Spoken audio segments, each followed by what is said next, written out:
প্রথমেই বলি, আমাদের মা দুর্গাকে মেয়ে রূপে পুজো করা হয়। যেহেতু মেয়ে বাপের বাড়ি থেকে শ্বশুর বাড়ি যায়, তখন আমাদের হিন্দু মতে প্রথা অনুযায়ী মেয়েকে কনকাঞ্জলি দেওয়া হয়। তো যেহেতু মা দেবী, সেই জন্য কনকাঞ্জলির আগে কিছু কিছু নিয়ম আছে। সে রাজা রাজকৃষ্ণের এবং রাজা কালীকৃষ্ণের তরোয়াল পুজো করা হয়। তারপরে নীলকণ্ঠ পাখি আগে ওড়ানো হতো।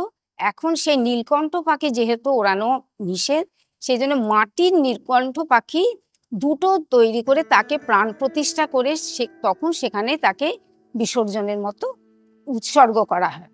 দশমীর সকালে দর্পণ বিসর্জন, দেবীর কৈলাস যাত্রার আগে রূপোর থালায় কনকাঞ্জলি, এমনকি এক সময় সোনার উপর মুদ্রা থাকতো, এখন তা বদলে গেছে টাকা কড়িতে।